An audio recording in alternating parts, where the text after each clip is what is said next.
Hi, my name is Rachel. That day was the day Leah, my twin sister, and I graduated from Harvard Medical School. We wore the same gown, the same square cap, and walked the stage together to receive a diploma stamped boldly with the words, Doctor of Medicine. On paper, we were one, same GPA, same achievements, same honors. But in my family's eyes, it seemed like only one of us deserved to be celebrated, and it wasn't me. After the ceremony, while Leah was surrounded by friends, professors, and acquaintances from all over, I quietly left the campus alone. No one from my family had shown up, no congratulations. No hugs.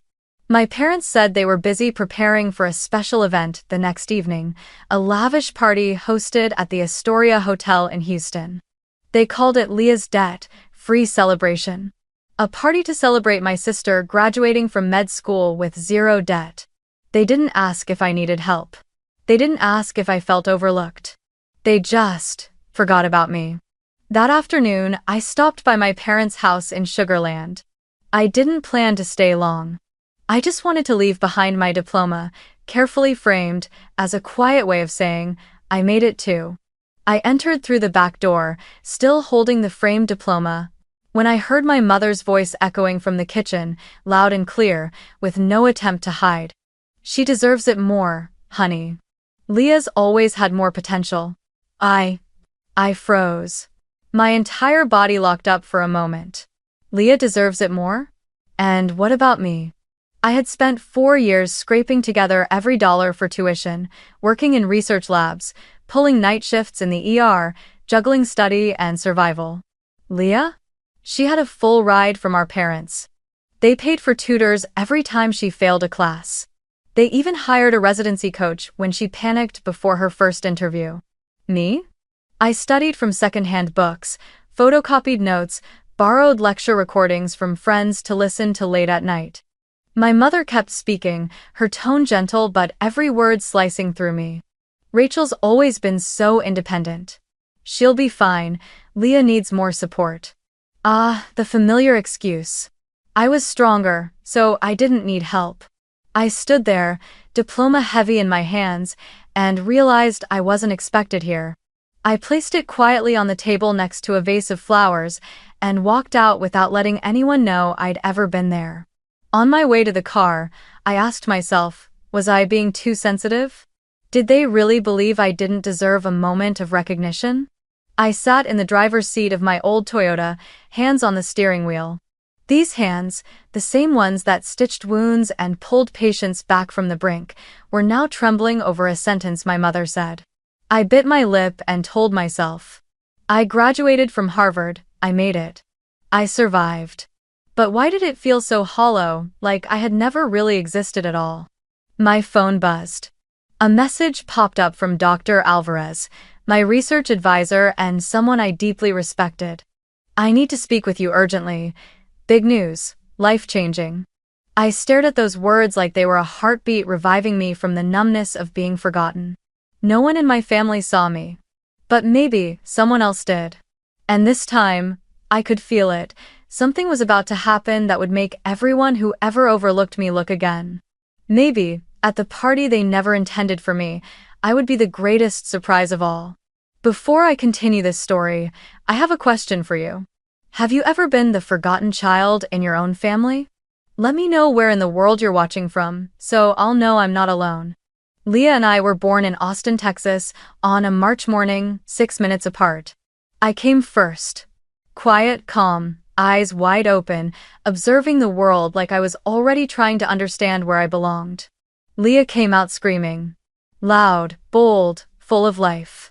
That's our firecracker, my dad had said, beaming as the nurse placed her in his arms. Maybe, in that moment, everything was set. I was the one standing at the edge. Leah was the center of it all. We grew up in a 2-story house in the western suburbs, peaceful neighborhood, kind neighbors, American flags waving from every porch on Independence Day. My dad was the branch director of a commercial bank, always articulate, always polished in white shirts and red ties. My mom was a county supervisor, well-connected, often invited to speak at local community events. They were the kind of people who believed success should come with image, and Leah, with her dazzling smile and boundless energy, was the perfect portrait to present to the world. Me? I was the quiet one, the reader, the one easily forgotten during backyard BBQs. I remember clearly when I was 8, Leah landed the lead role in the school's spring play, Princess Elsa. My parents brought a camcorder, invited the grandparents, even had custom t-shirts printed with her face on them. At the same time, I had just won first place in a district-wide short story competition, a prize awarded to fewer than 5% of students statewide. I came home holding the certificate, excited to show them. My mom glanced at it and smiled. "That's expected of you, sweetheart. You're the quiet one, the smart one." What sounded like praise, to me, felt like being filed away in a drawer. The gifted girl who doesn't need attention. Eventually, I got used to it. Used to family photos always angled toward Leah. Used to every dinner compliment going to her social accomplishments, cheerleading trophies, volunteer leadership, class president. Meanwhile, I was quietly battling advanced math, general physics, applied biochemistry. I wasn't jealous, at least not when we were little. Leah never looked down on me. But she never realized how much more she was given. By high school, the gap between us became even more obvious. When Leah turned 16, our parents bought her a brand new white Jeep that gleamed in the driveway. I, on the other hand, still took the bus, hauling a heavy backpack full of textbooks, often staying at the library until late. Leah had a boyfriend, a tight circle of friends, and a calendar packed with extracurriculars. I had my notebooks, the after-school lab, and a quiet dream of getting into UT Austin's pre-med program.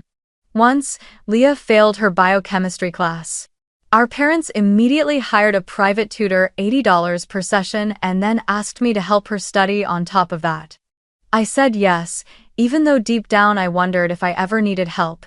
Would anyone in this family be willing to spend $80 on me? In 12th grade, I earned a full-ride scholarship to UT Austin, while Leah just barely made it into Texas A&M and had to pay full tuition. I still remember the night I got the acceptance letter. I walked into the living room, holding the letter with tears in my eyes. My dad glanced at it and said, "Well done. But don't rub it in, okay? Leah's already sensitive about not getting in." My mom gave a small smile and added, "We're proud of you. But remember, Leah's path is just different. She's always been the ambitious one." I couldn't understand what ambitious meant to them. Was it doing things they could see? Being good at talking to adults? Or was it just being the kind of person they could brag about at dinner parties? I had good grades, won awards, earned my scholarship on my own, but still, I was labeled the quiet one, the steady one, the one who didn't need any extra investment. College didn't change that. Leah switched majors a few times before settling on health communications. I followed the pre-med track. Every holiday break when we came home, the questions were always, "Leah, what exciting things have you been up to lately?" And for me? "Still doing well in school? Take care of your health, okay?" No one asked how I felt. No one asked what I dreamed of becoming. After I received a highly competitive summer research scholarship at Johns Hopkins, I called my mom to share the news. Her voice was light, almost casual. "Wow, that's nice. By the way, Leah's organizing a cancer walk for her internship. Isn't that inspiring?" I sat there in silence, phone to my ear. Not because I wanted to compete, but because I finally understood no matter what I did, I would always be the shadow behind the child they chose to put in the spotlight. I used to believe that once we both got into med school, everything would change. I hoped that standing side by side as future doctors would finally pull me out of the blur. But the deeper I got into it, the more I realized, favoritism has nothing to do with achievements. It lives in emotions. And their emotions were never mine to hold. I don't blame Leah, she didn't choose this. But I also couldn't keep playing a supporting role in the story of my own life. And if fate had forced me to walk this path alone, then at the very least, I would leave behind footprints that couldn't be ignored even if no one was watching. I truly believed that after everything, after 4 grueling years, After the overnight shifts that left me drained, after exams that nearly broke me graduating alongside Leah, with the same GPA, the same honors, would finally be a moment of balance. That at least in the final stretch of this journey, I would be seen as her equal. But I was wrong. Once again, painfully wrong.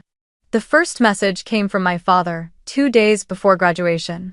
Don't forget, your sister's debt-free celebration is Saturday evening. We're hosting on the rooftop at the Astoria. Formal attire, we're so proud of her. I read the message over and over, searching for any word that included me. Your graduation. Both of you, or even something as simple as, we're proud of you too. But no. Every word was about Leah. Every bit of attention, every congratulation, every plan belonged to my sister. A day later, a classmate told me what they'd heard my family had sent formal invitations to faculty members, hospital doctors, even Dean Trask from the residency board. The event was called Leah's Journey.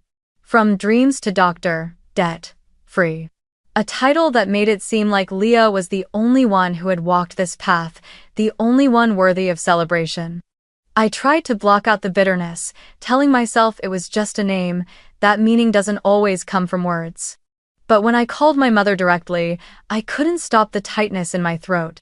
Mom, why is the party only for Leah? I graduated too. I went to the same school, I earned the same degree.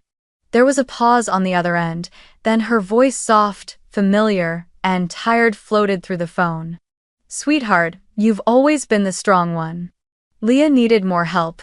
We're just trying to support her where she struggles. I pressed my lips together, swallowing what felt like a block of ice. And me? I never need help? That question stayed trapped in my throat. Because I already knew the answer. I was the one they never had to worry about, the one who could handle it on her own. I was the backup plan everyone assumed would be fine, so no one ever checked in. Just hours later, as I sat in the library, finishing up my residency application documents, another message came in. This time from Leah. You're coming tonight, right? It means a lot. 1. I stared at those words for a full minute. It means a lot. What did she mean by that? That I should show up to reinforce her perfect image?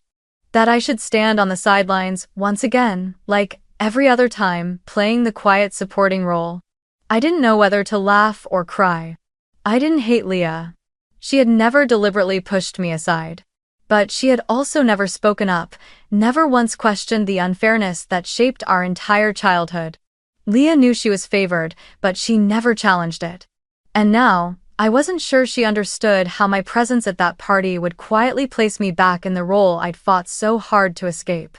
I rewrote my reply to her message dozens of times. I thought about saying, I'm not coming, but that felt weak.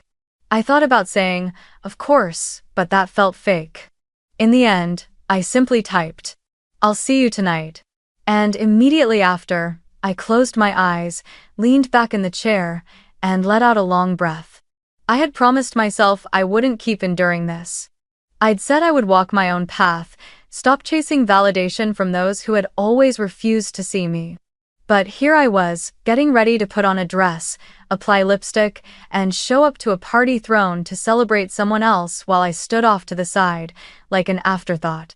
I didn't know what made me say yes. Maybe it was for Leah. Maybe it was that part of me that still longed for a look of acknowledgement from my parents. Maybe I just wanted to witness the truth with my own eyes for what it really was. No illusions, no blind hope. And maybe it was because of another message I hadn't answered yet. The one still pinned at the top of my inbox from Dr. Alvarez. Just 3 words, simple but full of promise. Big news. Life-changing. I didn't know how tonight would unfold. But deep down, I had a feeling that this time, I wouldn't just be the girl behind the curtain. This time, the spotlight might land on me. And if it did, I wasn't going to lower my head. I arrived at Dr. Alvarez's office late in the afternoon, just a few hours before Leah's celebration was set to begin. Even though the June sun blazed overhead, I felt cold inside. The entire walk from the dorms to the Johns Hopkins Research Center, my mind spun with my mother's words, the banner that read, "Leah's debt, free celebration," and the weight of being excluded from a moment that should have belonged to me too. But when I stepped through the glass door etched with the words Dr. Micah Alvarez, Maryland, MPH, I knew I had come to the right place, the right person, Dr. Alvarez was one of the few people in academic medicine I genuinely trusted.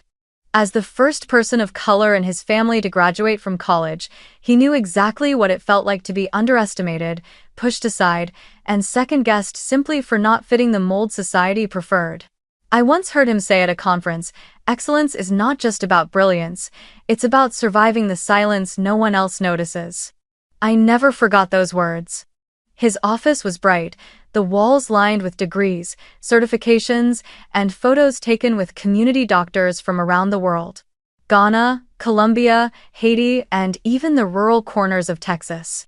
When I knocked on the door, he was holding a ceramic coffee mug, relaxed in posture but sharp-eyed as always. "Rachel, come in," he said, a warm smile curling at the edges of his mouth. "I've been waiting for you." I sat down in the familiar wooden chair across from his desk. For a brief moment, I felt safe, like here, in this room, I was fully seen. "I don't know what news was urgent enough to call me in," I began, trying to keep my voice even. He nodded, set down his coffee, and opened the drawer to pull out a cream-colored envelope sealed with a red stamp. "Rachel," he said slowly, "I have the honor of being the first to tell you, you've been selected for the Clarence King Fellowship." I stared at him, stunned, unsure if I had heard him correctly. "The Clarence King Fellowship, you mean?" "Yes," he confirmed, smiling. "The most prestigious public health research fellowship in the country. Full loan forgiveness, housing stipend, research funding, it's yours." I couldn't breathe for a moment. My entire body went still.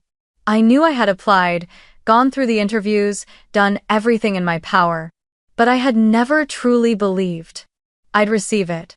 Not because I wasn't good enough, but because I'd grown too used to being overlooked. I don't know what to say," I whispered. Dr. Alvarez stood, walked over, and sat beside me, placing a steady, unassuming hand on my shoulder.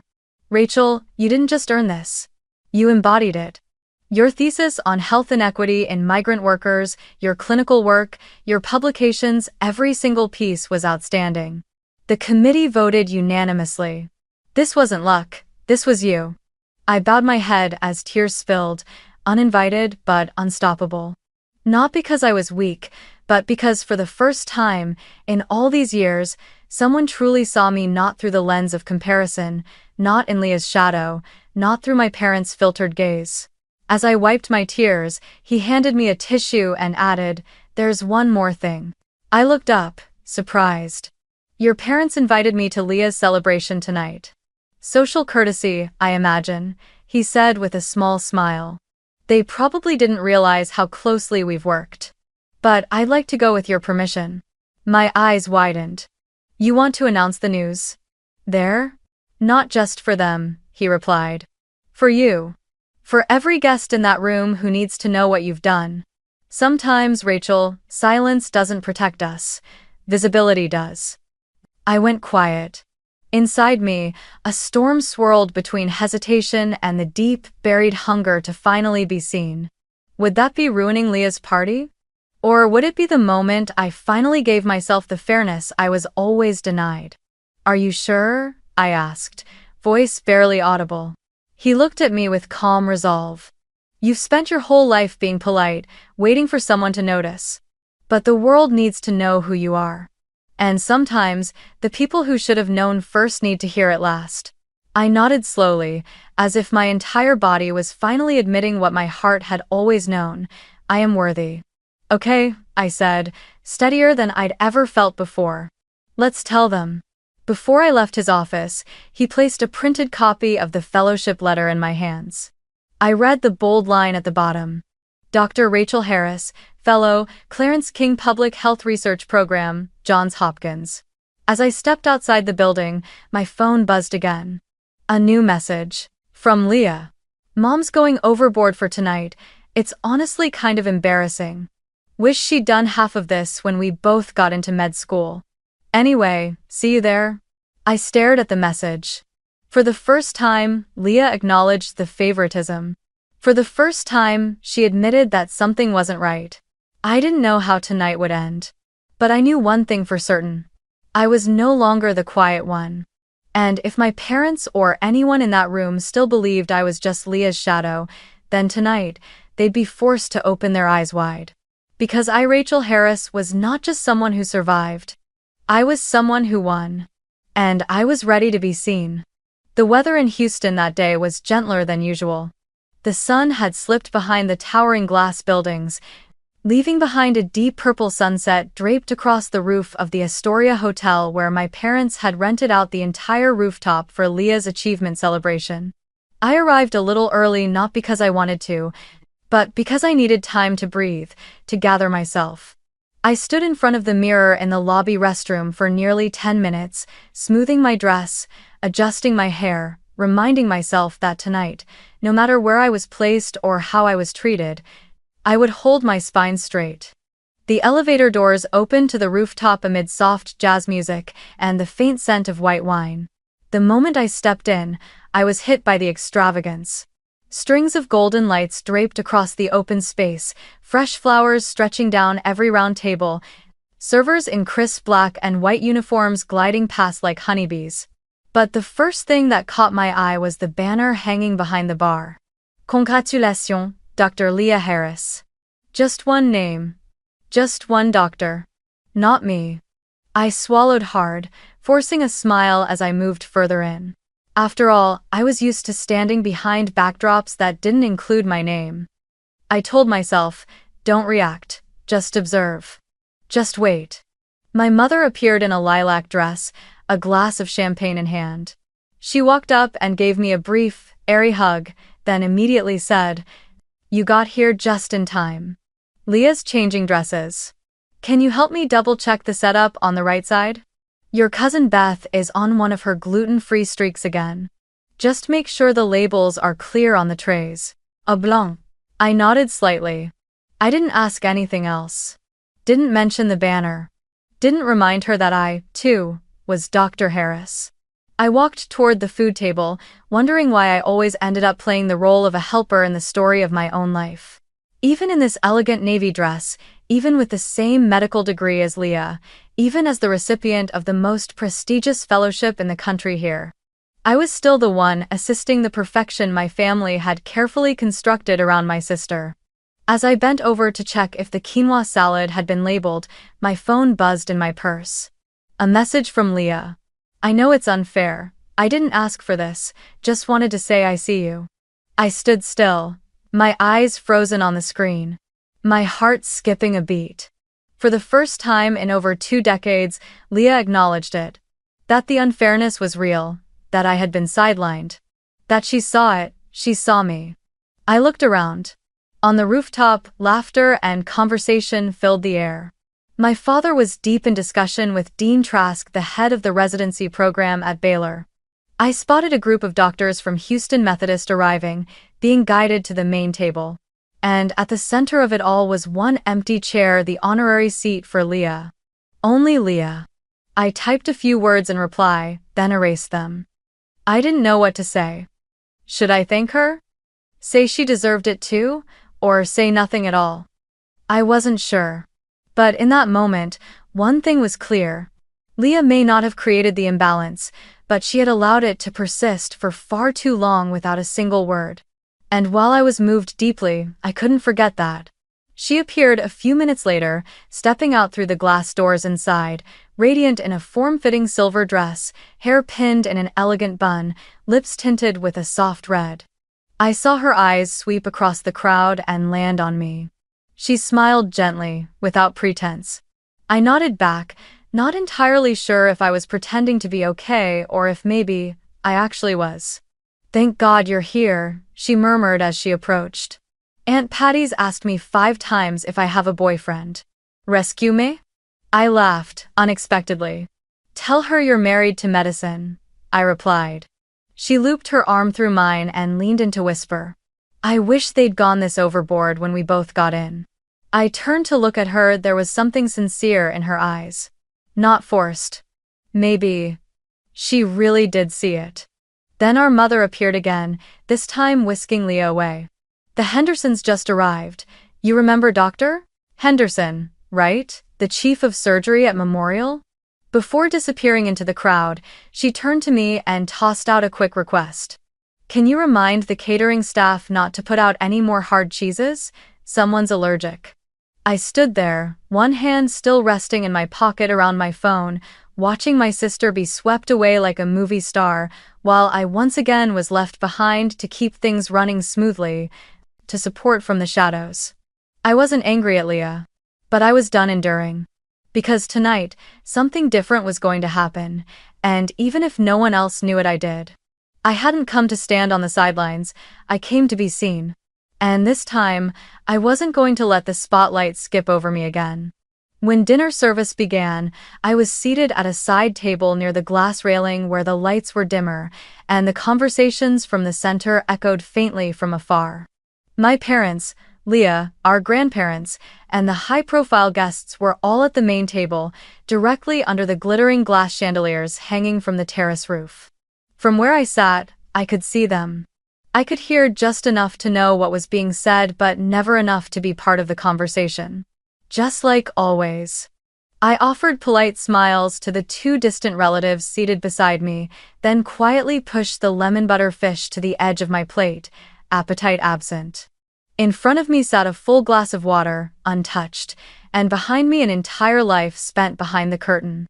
I started to wonder if I should excuse myself and leave early, when I saw my father stand up, gently tapping his champagne glass with a spoon. Ladies and gentlemen. My father's voice rang out, loud and clear. Thank you all for joining us tonight to celebrate our daughter Leah's remarkable achievement. I looked up, fingers gripping the edge of my napkin. Medical school, he continued, is not for the faint of heart. It takes years of grit, sacrifice, and unwavering determination. And tonight, we are honored to recognize Leah not only for earning her degree, but for doing so debt-free thanks to her hard work and our family's support. Applause rose steadily across the rooftop. Each clap landed in my chest like a drumbeat, hollow and sharp. My mother stood as well, gently resting her hand on my father's arm, sealing their unity. We always believed in Leah, she said, her eyes sweeping proudly across the crowd. She's always been our star, the one who makes us proud. That final sentence cut through me like a blade, clean, sharp, and unforgiving. In front of friends, professors, and colleagues, they had just declared that only one of their twin daughters was worthy of recognition. My lips pressed tight. Tears burned behind my eyes. Not because I was fragile, but because that pain years in the making had finally taken on a clear, undeniable shape. Rejection. Public. Unapologetic. I turned slightly, ready to step away, to shield my face from the crowd. But then something unexpected happened. Leah set her glass down and stood up sharply. The main table froze. Heads turned, people braced, expecting a warm thank you, a classic speech of gratitude. But when she spoke, her voice rang out not cheerful, but firm, with a slight tremble at the edge. I'm sorry, she began, her gaze sweeping the room. But I need to say something, and I need to say it now. The noise in the room dropped. It was as if every person had just inhaled and forgotten how to let the breath go. This party feels wrong. My father frowned. My mother tilted her head. A few guests whispered to each other, but Leah didn't flinch. This time, her voice was stronger. Rachel and I walked the same path. We got into Harvard Med together. We studied side by side. We cried together, pulled all-nighters together, survived the same rotations. But she did it without applause, without support, without ever being told we're proud of you. I froze. The entire room did. Leah had never said anything like this. Not in private, not to me. And now, here she was doing what I had spent a lifetime waiting for. She was standing up. For me. My father gently shook his head, lips pressed into a thin line. My mother glanced around nervously, eyes darting across the crowd. But Leah didn't let them interrupt. "I love my family," she said. "But I can't celebrate myself tonight if we ignore the truth. The truth is, I had help, I had comfort, I had safety nets. Rachel didn't. She worked 2 jobs through med school. She fought for every research position, every internship. She carried herself through storms I never had to face. And I don't know how she did it." I felt my hands tremble in my lap. The room was so quiet, I could hear the faint clink of silverware against a plate somewhere in the back. "Maybe I've stayed quiet too long," Leah continued. "Maybe I thought speaking up would make things worse, but silence doesn't fix injustice, recognition does. And tonight, I want to recognize my sister not because we share blood, but because she's the strongest person I know." "I am proud." A sharp breath escaped from someone at the faculty table. A doctor nodded slowly. "And me." I looked at her, tears spilling freely now, but this time, they weren't the tears of someone forgotten. They were the tears of someone finally heard, finally seen. My father let out an awkward laugh, trying to recover the mood. "Of course we're proud of both our girls, but tonight was meant to be Leah's night. An achievement you facilitated." Leah interrupted, her voice no longer trembling. "Not one I earned alone. And Rachel's never had a celebration like this, not because she didn't deserve it, but because you didn't give it to her." The silence that followed was deafening. No one knew whether to applaud, bow their heads, or say something. No one was used to seeing Leah, the golden child in our parents' eyes, break the script of perfection to speak the truth. But I knew, deep in my bones, that in that moment, she wasn't just standing up for me. She was standing up for herself too, for the version of her that had been locked in a role she never fully chose. And then, from the faculty table, a familiar figure rose to his feet. A deep, steady voice cut through the silence like a key turning in a long-forgotten door.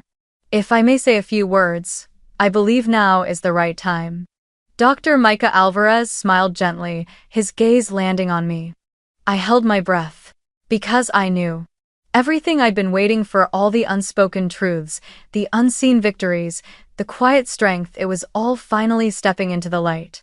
Dr. Alvarez moved into the glow of the rooftop lights, his posture straight, his voice warm and resonant, every word measured and clear, crafted to bridge the long gap between recognition and neglect. "I apologize for the interruption," Dr. Alvarez said, his eyes sweeping the crowd before settling on where I sat. "But I believe this is the perfect moment to share something many of you in this room may not yet know." No one said a word. Even the breeze brushing against the tall glass panels seemed to still. "Rachel Harris," he announced, his voice clear and resonant, "has officially been selected as this year's recipient of the Clarence King Fellowship." All the air fractured for a heartbeat, and then everything burst open at once. Applause rang out, heads turned toward me, mouths parted in stunned surprise, and soft wows rippled from somewhere in the back. I sat frozen, as if my own mind hadn't caught up to reality yet. The Clarence King Fellowship wasn't just a scholarship, it was the highest honor awarded to a medical student in the entire country. Only one recipient is chosen each year. It comes with prestige, full funding, national recognition, and, above all, it's an undeniable declaration that the person chosen is the best of the best. Dr. Alvarez continued, his voice steady, dignified. For those who may not know, the Clarence King Fellowship is not simply financial support. It is a profound recognition of groundbreaking work in public health research. And Rachel, through her study on mental health care accessibility for migrant labor communities in South Texas, not only earned this fellowship, but received a unanimous vote from the board. Something that hasn't happened in over 15 years. I looked down at my hands resting in my lap, they were trembling. Not from fear, from emotion. For so many years, I had trained myself not to expect recognition. I had learned how to keep moving while being overlooked. But now here, in the very celebration that wasn't meant for me, my name had just been spoken aloud as an undeniable truth. "I've had the privilege of working with Rachel for the past 2 years," Dr. Alvarez continued. "And I can say this. I've met many students who are brilliant and hardworking. But it's rare to meet someone who combines razor-sharp analytical thinking with the heart of a healer who truly wants to change the world. Boo.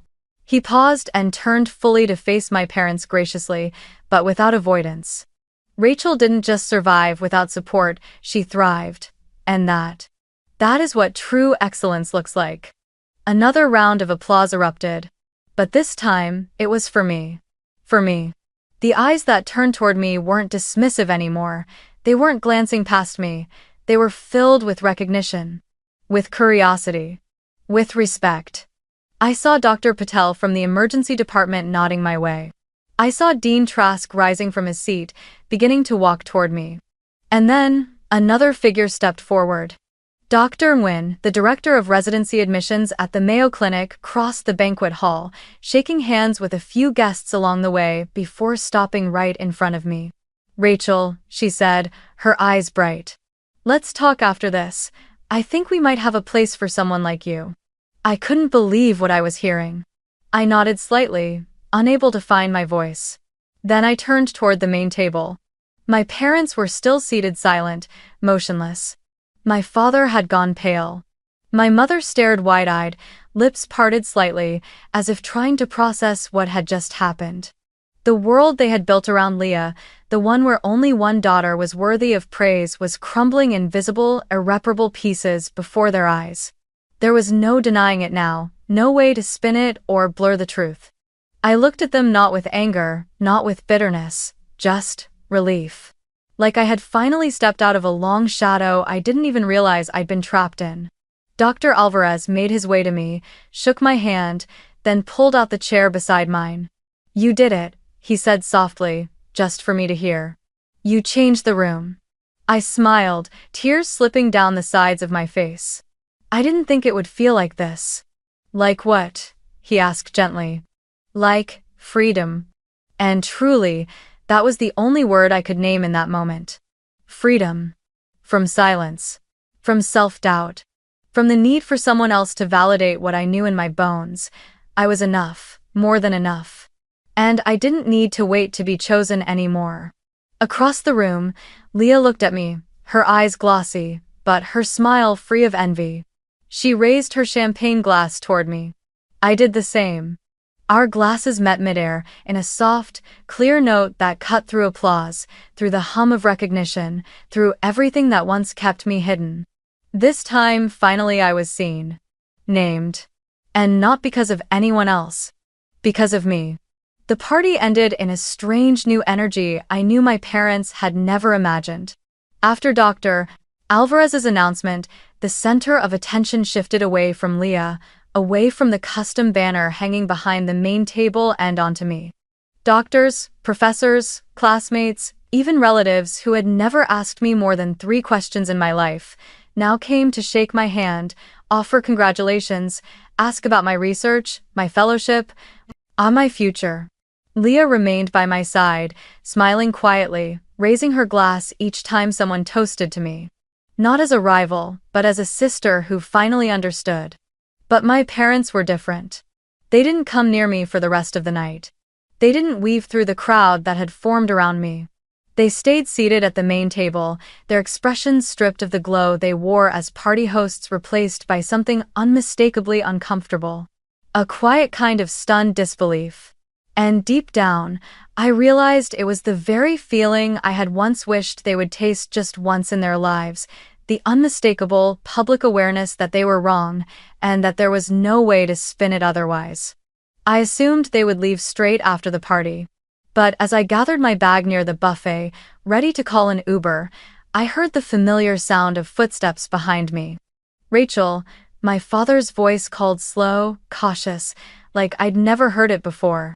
I turned around. They were both standing there, my mother clutching her purse tightly, my father holding a small box wrapped in shimmering gold paper.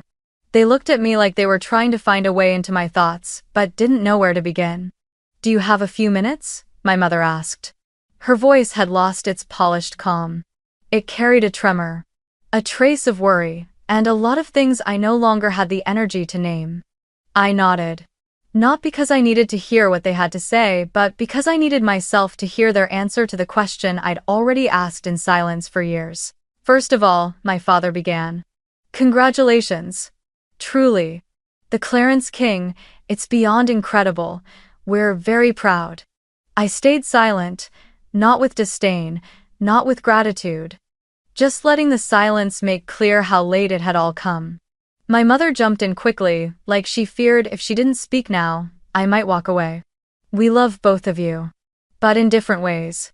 You've always been stronger, more independent, so we thought I didn't need to be seen?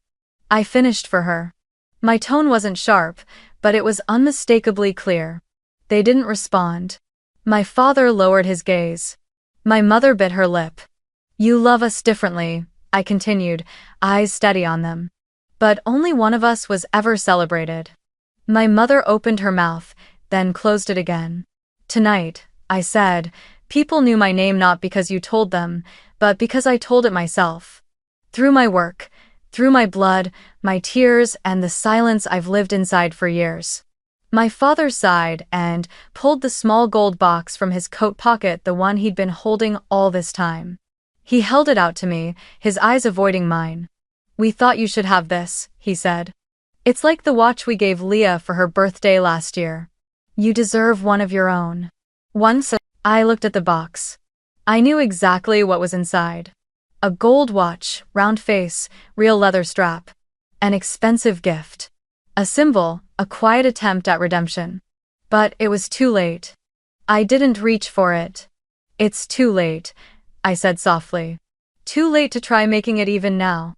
I saw my mother's eyes blur with tears. My father stood frozen, still holding the box in midair, as if unable to believe the gift would be refused. I stepped back. Not out of anger, not from pain. But because I no longer needed anything from them. My silence now wasn't the kind that swallowed me whole, it was the way I protected my worth and peace. My mother tried one last time, her voice trembling. Rachel, do you really think we don't love you? I looked at her, the woman who once taught me how to write my name on notebook covers, who used to comb my hair every morning before school, but who also forgot I could hurt ever since I was 10. Love, I said slowly, isn't just a feeling. It's presence. It's acknowledgement. It's saying I'm proud of you. Not just saying it to someone else. They didn't respond. I walked away, leaving behind the fading rooftop lights, the banner with the name that wasn't mine, and two adults still trying to patch something they'd abandoned too long ago. The watch remained in my father's hand. And me, for the first time in my life, I felt lighter for not taking it. 3 weeks after that night, I stood by the window of my small apartment in Cambridge, looking out at the carefully labeled boxes stacked in neat rows. Each one marked, research files, medical books, photos, things I held onto too long. It took me 3 nights to sort through everything, not just what I owned, but what I had carried in my heart. Some things I chose to keep. Others, I finally let go. That morning, Boston was unusually clear. The breeze was soft, the air crisp, the sunlight gentle, like a kind hand reaching out after a long winter. I pulled my suitcase into the lobby just as the moving SUV arrived. And Leah was already there, leaning against the stone railing, arms folded across her chest, her hair tied back, her face quieter than usual. She'd taken the morning off from her rotation just to see me off. And I knew that wasn't easy for her. Because Leah was never good at goodbyes. Especially to things she once thought would never change. Everything okay? Leah asked as I approached, my suitcase clattering softly across the stone tiles. I nodded, smiling, truly smiling for the first time in what felt like forever. Better than ever, I said. She looked at me, and for once, her eyes didn't carry that edge of guardedness, that unconscious posture of being the favored one. She was just a sister, standing across from another sister who, for the first time, was fully herself. You know, Leah began, her voice catching slightly. For so many years, I thought I was the lucky one. The one who was loved more. Favored. Trusted to succeed. I looked at her and said nothing. She had never voiced this. Not in the thousands of conversations we'd shared as twins, not during our school days, sitting side by side. Not when I cried myself to sleep over tuition stress while she got extra money for her winter break trip. But the truth is, she went on, I wasn't strong like you. I was addicted to their approval. I was terrified that if I didn't do exactly what they expected, I'd be no one. She paused. The morning light touched the bridge of her nose, making her eyes shimmer like it wasn't just sunlight. You thought I didn't see you, she said quietly. But I did. I saw you alone at your research presentation. I saw you work double shifts and still show up for your lab work. I saw you smile when they praised me right in front of you. And I saw that I stayed silent too long. My grip tightened on the handle of my suitcase, but I felt no bitterness, only clarity, only peace. You don't owe me an apology, I said. I know you didn't choose it. We both grew up in a house where love was handed out like a prize, not like a given. I paused, then added, my voice light as the breeze. You used to think you were the lucky one. But you were tethered to their approval. And me, I used to think I was invisible. But now, I see myself. We stood there, two women, once two halves of the same whole, but who had spent their lives placed at opposite ends. One lifted high as the symbol of success. The other left behind, shadowed by silence. But now, neither of us stood in anyone's shadow anymore. Leah smiled and pulled me into a hug, tight and silent. No words, no explanations, just the kind of embrace that carried years of unspoken weight finally finding release. You're going to shine in Baltimore, she whispered into my ear. And I'll be here, no longer trying to be the perfect daughter. I nodded, feeling her warmth, and for the first time, it didn't feel like I was being overshadowed. It felt like I had someone walking beside me. The moving truck arrived. The driver stepped out and began loading the boxes. I opened the car door, then turned back to look at Leah one last time before heading out. From now on, I said, we're no longer two halves split apart, we're two women choosing ourselves. Leah waved, her eyes glassy, but her mouth still smiling. I slid into the driver's seat, started the engine, and pulled away, turning off the old path, heading toward a new one. And for the first time, I knew. I didn't need anyone to lead the way. I didn't need someone else's light to show me where to go. Because I was carrying my own. And this time, freedom wasn't the destination. It was who I was becoming. If you've ever been the forgotten child in your own family, if you've ever sat at the dinner table in silence, watching the pride in your parents' eyes land only on someone else, if you've ever worked twice, 3 times as hard just to receive a cold nod or a warning not to get arrogant, then this story is for you. I don't share it for sympathy, I share it for those who've lived in silence. For those who push themselves to be better, thinking that if they were good enough, quiet enough, humble enough, someone would finally see them. But some recognition will never come from the people you hoped it would. And that is not your fault.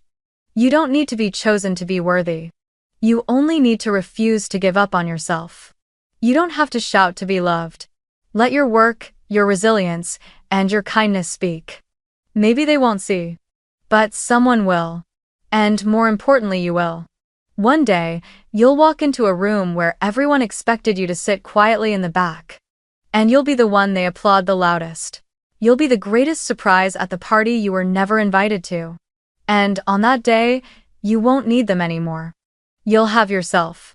And you'll be the most valuable thing you've ever owned.